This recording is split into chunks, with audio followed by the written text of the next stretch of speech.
And a very pleasant good morning to all of you. First, thank you for our colleagues from Ateneo and all those who are participating in this webinar. I see familiar names on the screen, so hopefully you will learn something new. And for those who are first time to hear about refugees and statelessness concepts or principles, I hope that at the end of this webinar, you'll be able to pick up something and later on, apply this in your everyday work. Also, to continue and to conserve on bandwidth, I will just request for your understanding that I will have to turn off my video while I am presenting my lecture for the day. So thank you.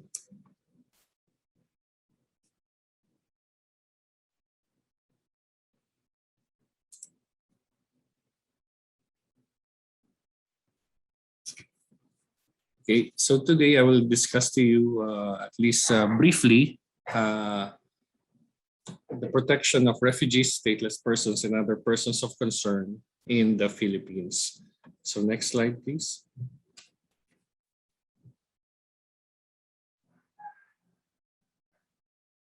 So as you can see on the screen, the Philippines has a very long tradition, humanitarian tradition of accepting refugees.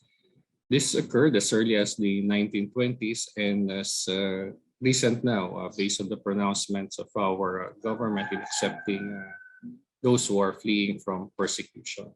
So we have this, what we call the 9 waves of refugees that have at some point in time sojourned in the Philippines during our long history of accepting refugees. So she will see the first wave, what we call the first wave, are the white Russians. They arrived in the Philippines sometime in 1920s or 1923. This was actually the result of the socialist revolution that happened there in Russia during those times. So as you will also notice that in every wave that we have encountered, it's actually the result of conflicts that occurred in their country of origin. So during the first wave, we have accepted, I think, more or less around 800 persons who are white Russians during those times. Now, the second wave, we refer to them as Jewish refugees who are fleeing persecution. This happened first prior to World War II, wherein our president then, Manuel L. Quezon, together with some of his friends in the government then, because we are actually under the Commonwealth of the United States of America, we accepted around 1,200 refugees who were fleeing from Nazi persecution. In fact, we were able, at least President Quezon then wanted actually to accept as many as 30,000, refugees, but of course, war happened during that time. And as a result of this, President Quezon issued a proclamation number 173, wherein he called on the Filipinos to welcome these refugees, our Jewish friends who are fleeing from the persecution then. He actually opened his land in Marikina for us to accept refugees. And as a testament to this, we have a monument. We were recognized by the government of Israel to honor Manuel L. Quezon.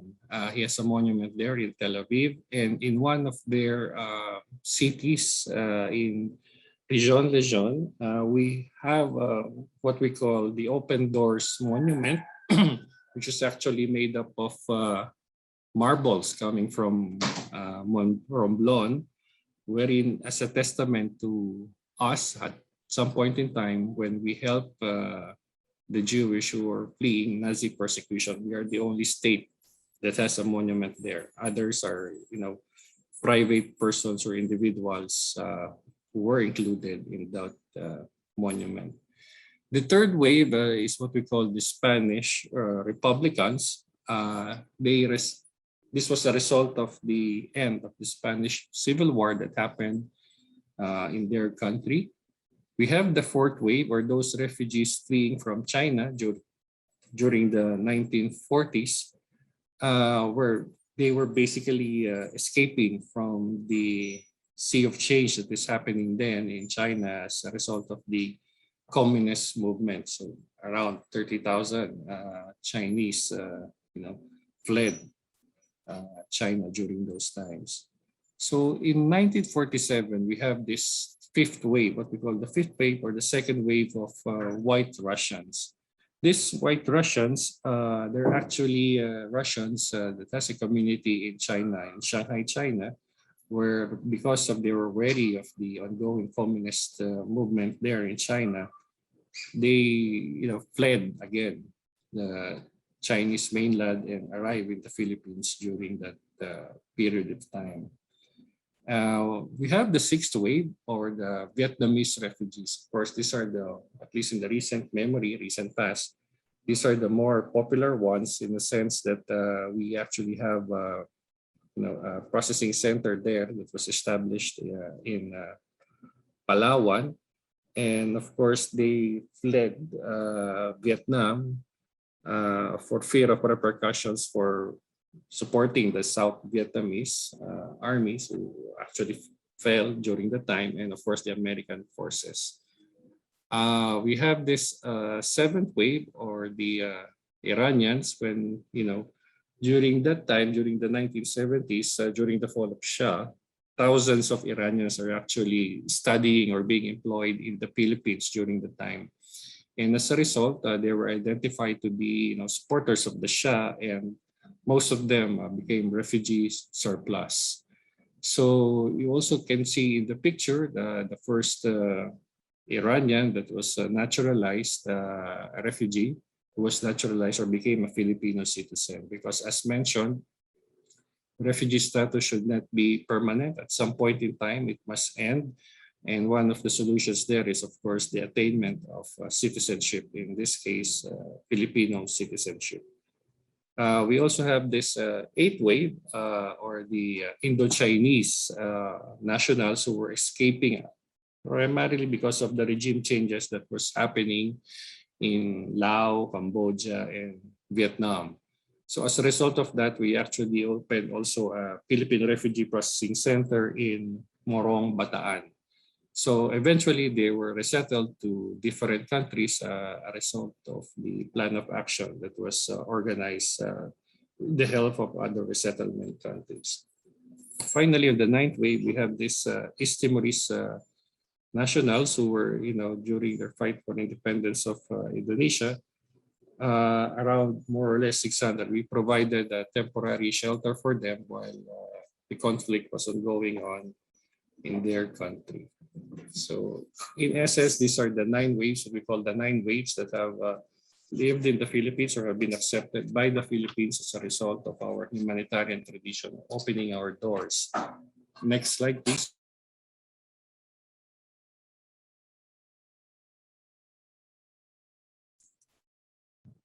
Next slide, Ariel.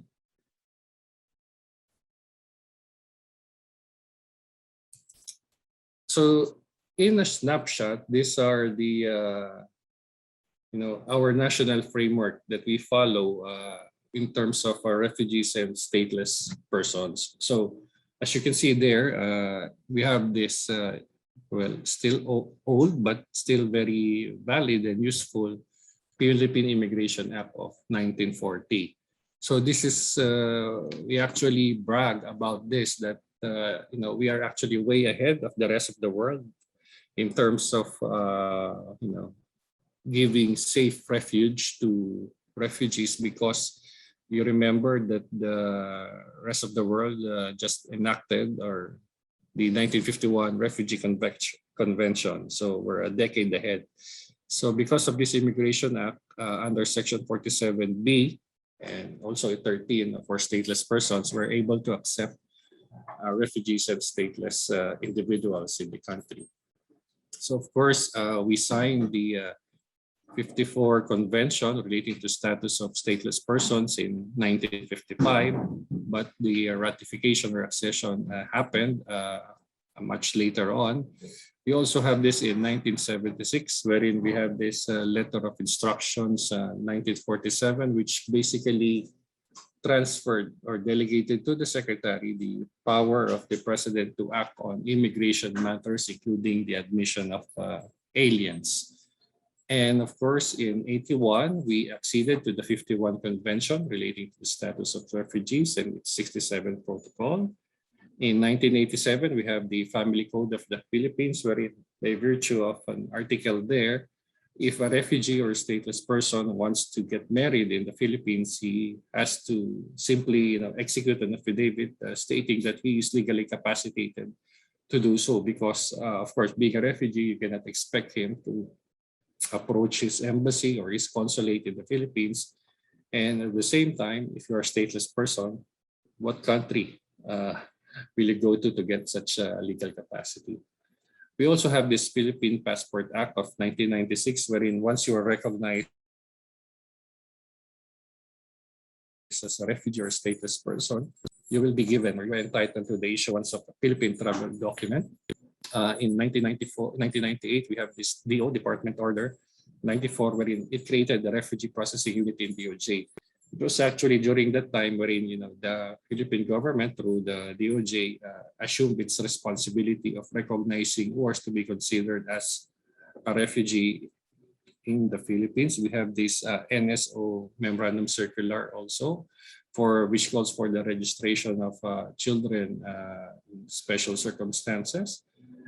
We also have this Memorandum of Agreement in 2009 among the government of the Philippines, UNHCR, and IOM concerning the transit of refugees. So this is in short the emergency transit mechanism, where we're only one of a few states that has an ATM mechanism in place.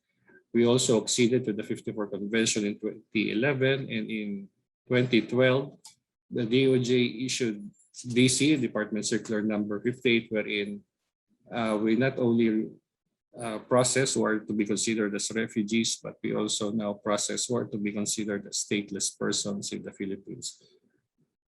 In 2013, there's also an MOU that was executed between UNHCR and the Public Attorney's Office so that in case our persons of concern needs assistance, legal assistance, they can be referred to PAO. Next slide, please.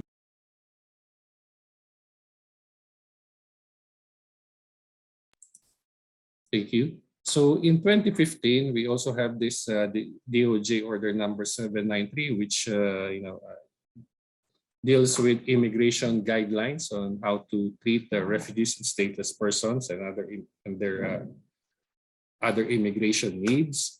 We also have this landmark case of Republic versus Carbasi, wherein in essence the Supreme Court somehow relaxed the income requirement on how you're going to be recognized or given to be naturalized as a Filipino citizen.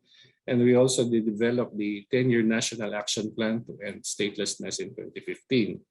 In 2017, we also issued, or at least around 16 government agencies come to an agreement to execute an interagency agreement on the protection of asylum seekers, refugees, and stateless persons in the Philippines because, as you know, the department cannot do it alone. We need the help of other government agencies who are more competent and qualified to give our POCs the necessary protection or assistance that they need while in the country. We also have DOLE also has this Department Order 186-17, wherein it governs the rules for the issuance of AEP to foreign nationals. But as a result of actually our numerous discussions with DOLE, now the refugees and stateless persons, they are exempted from securing an AEP.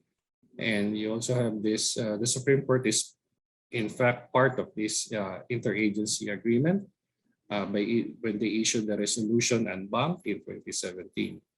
In 2018, we also have this various circulars, in particular the CAAP memo, wherein once a refugee or an asylum seeker arrives in a country that is being operated by CAAP, they will be given sufficient subsistence and accommodation assistance.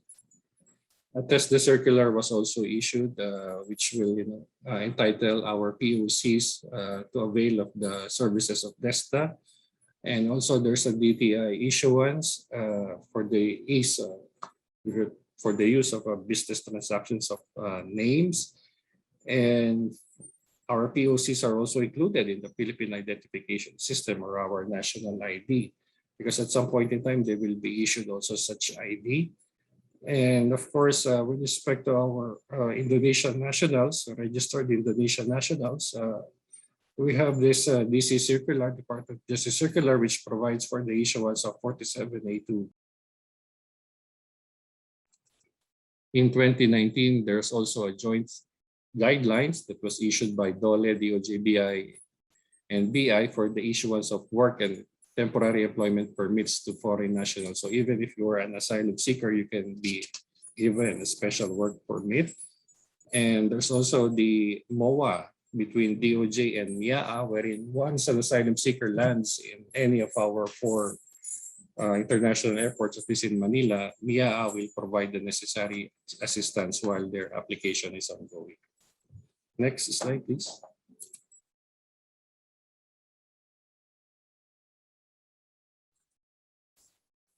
Next slide. Thank you.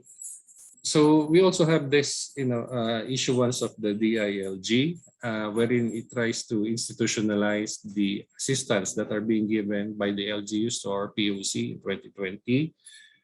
We also have this DOL issuance for the entitlement of our POCs to CAMP and first to other Bayanihan laws, and a DTI issuance wherein our POCs were also included as beneficiaries of the DTI's livelihood program. We also have this joint circular between DOLE and DOT for the inclusion of POCs as beneficiaries for financial assistance. And we're also in the process, or the Supreme Court is in the process of crafting as facilitated naturalization procedure for refugees and stateless individuals. In 2021, again, there's a joint memorandum by DOLE and DOT, which also entitles our POCs to cash for work program for displaced workers in the tourism sector. Our POCs are also included now in the updated PDP plan for 2017 to 2022. And of course, in the DOH, issued also a memorandum wherein our POCs are, can be given or entitled to be included in the priority groups in terms of our vaccination program for our Filipino nationals also. Next slide, please.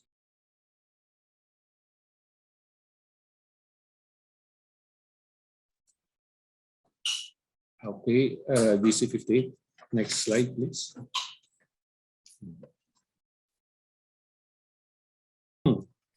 So under our Department Circular 58, this is the definition that we follow once who is to be considered as a refugee. This is also the same definition that is found in the Refugee Convention. Next slide, please.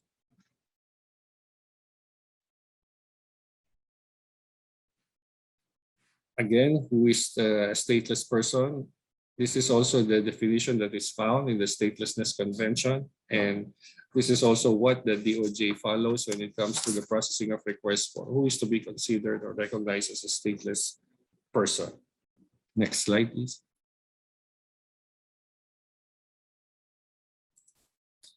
So in a snapshot, this is the procedure that we follow when it comes to application for refugee and stateless determination. So first step, of course, you have to fill up an application form. Then afterwards, the DOJ or the protection officers in the unit will conduct interviews. And thereafter, we will assess based on our interview and the other relevant documents that we gathered, both from the asylum seeker or applicant and other information available on whether he or she will be recognized as a refugee or stateless person. And thereafter, we will render, or the Secretary of Justice will render a decision whether he or she will be recognized as a refugee or stateless person.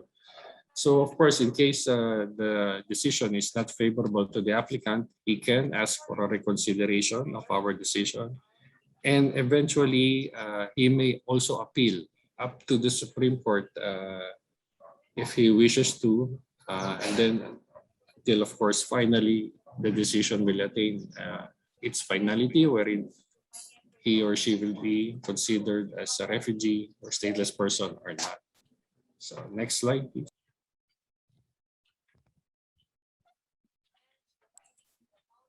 So these are the other persons of concern in the Philippines. We have the asylum seeker and the stateless applicants. Basically, these are the persons who are, have filed an application for recognition as a refugee or stateless person. And you also have these persons at risk of statelessness. They are actually, their main issue is establishing their citizenship, primarily because of the lack of birth registration to prove as such. But as of the moment, they are not considered as a stateless person because for you to be considered a stateless person, we have to recognize you as such. But because of the circumstances that the person is at the moment, we consider him or her as a person at risk of statelessness. Next slide, please.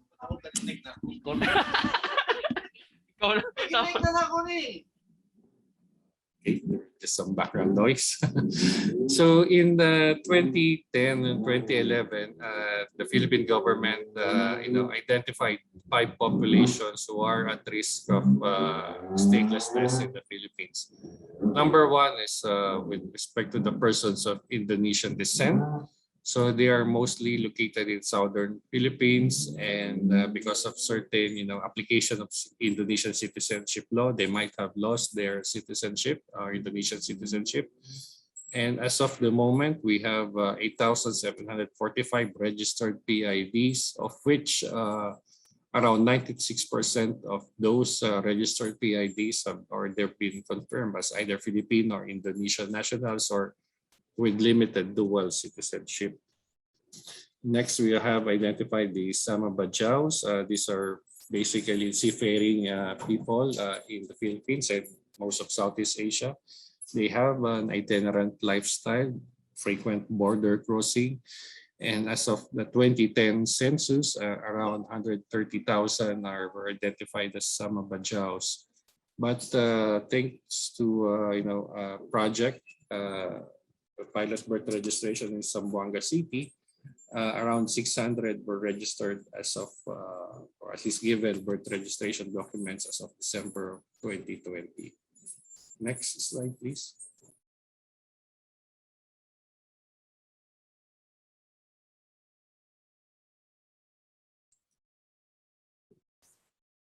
The third population that were identified as at risk of being stateless are the unregistered children.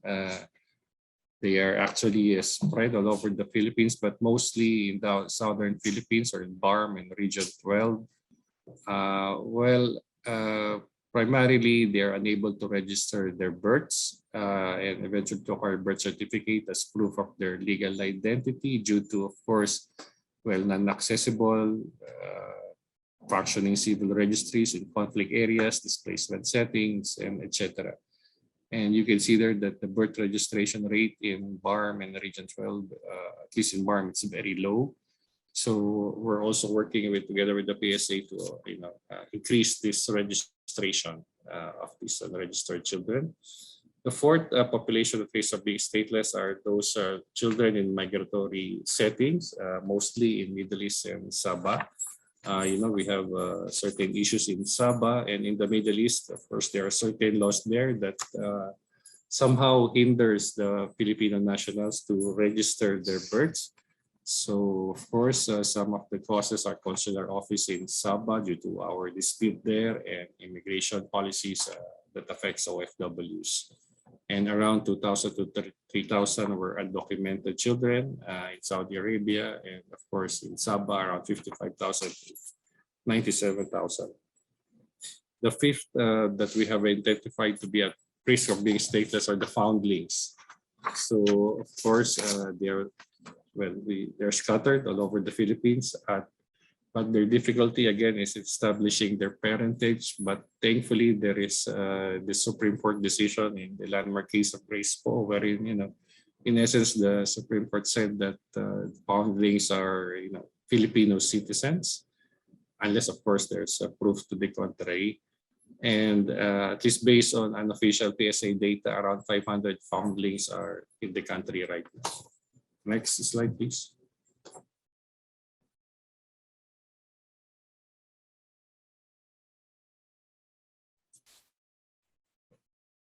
Next slide.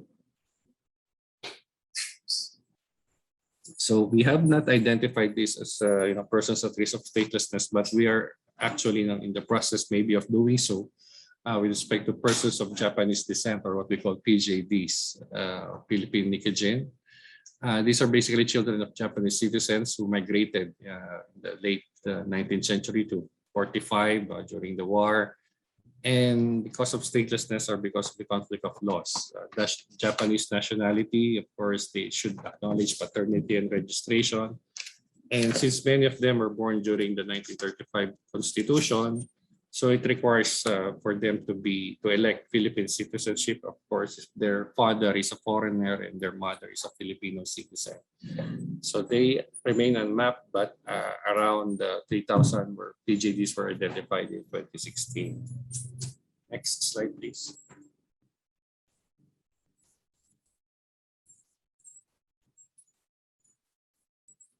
So of course, we have actually a well-established mechanism for the protection of persons of concern. When we say, of course, persons of concern, this is actually an aggregation of asylum seekers, refugees, stateless persons, stateless applicants, and those at risk of being stateless. The RSPPU within the DOJ is primarily the unit concerned for their protection. Next slide, please.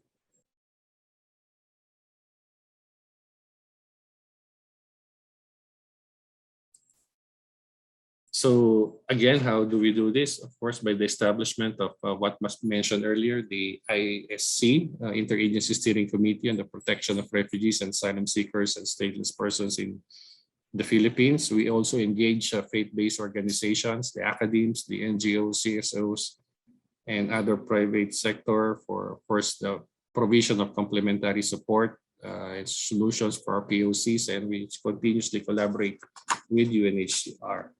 Next slide, please.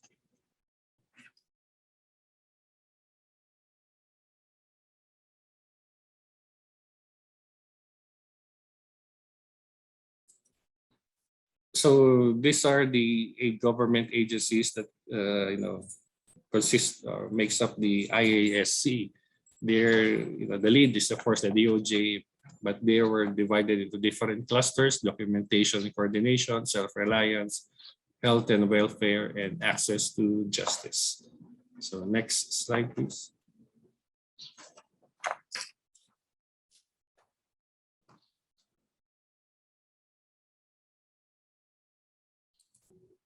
We also have these technical working groups for our National Action Plan to end statelessness by 2024. So out of the 10 action plans, we have identified 7 action plans that is applicable for the Philippines. And of course, this is a whole of nation approach. So as you can see there, each action plan has the lead, which is basically the DOJ, together with the most relevant government agency that is relevant to that action plan. For example, in the action plan point number 2, no child is born stateless, the lead is the DOJ, together with the co-lead is the CWC. And in the accession to the Stateless Convention, or the action point number 6, the lead is of course the DOJ, and the co-lead is the DFA. Next slide, please.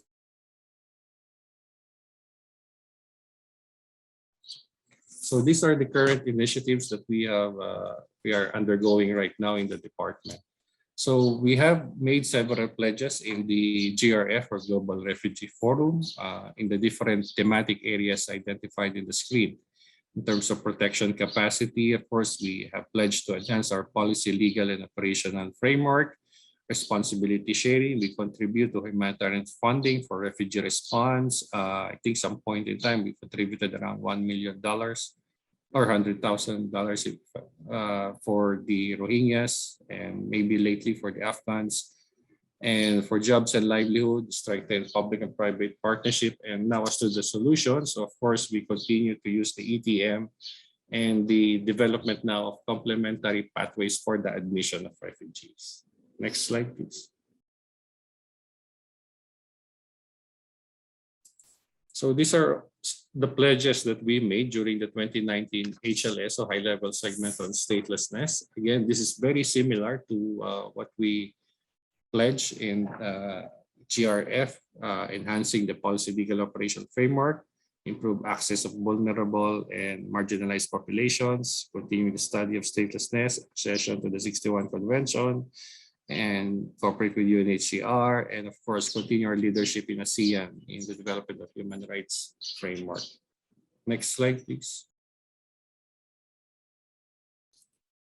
So now we're actually in the discussion as to the establishment of a complementary pathways program. This is not a resettlement program, but this is in parallel to that, which will complement the resettlement to provide refugees with lawful stay in a third country in the Philippines. And of course, the objectives are to expand third country solutions, ease pressure on host countries, and enhance refugee self-reliance and build capacities. So we're targeting, maybe this will be open to Rohingya refugees. Next slide, please.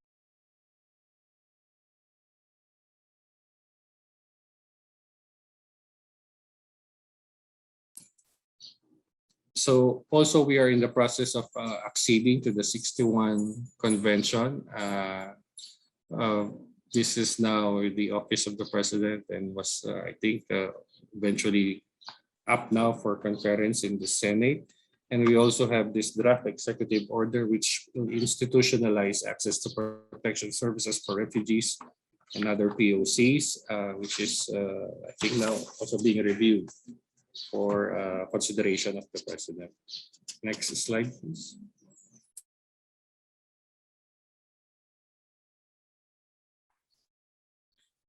So these are some of the statelessness related initiatives that we are undergoing in terms of, again, the different thematic areas, durable solutions. Of course, we have this pilot birth registration of Sama Badjaus in Zamboanga City, confirmation of citizenship for select foundlings through the Bureau of Immigration, and the complementary pathways mechanism. As to the capacity and institutional building, of course, development of a birth registration module for overseas Filipinos, learning session on statelessness, Philippine Congress, creation of CSO networks, pursuit of recommendations for the from the ACWC study on legal identity, continue coordination and provision of technical support to CCRO and NCIP in Zamboanga, and of course, orientation programs.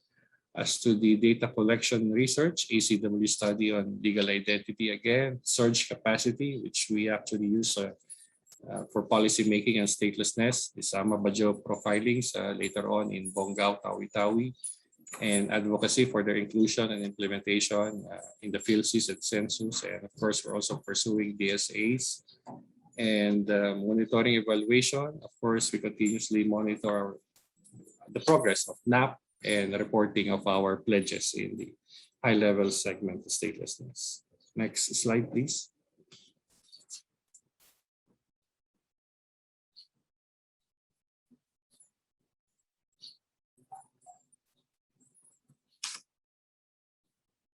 So, of course, since we're now in the pandemic stage, this might continue within the next couple of months, and hopefully not years. Again, the asylum application or procedures in the department are still open. We continue to, accept applications for refugees and even stateless applicants. And of course, we continue to give them access to services as they are entitled to under Article 23. And of course, with compliance to health and safety protocols and other guidelines of the government. Next slide, please.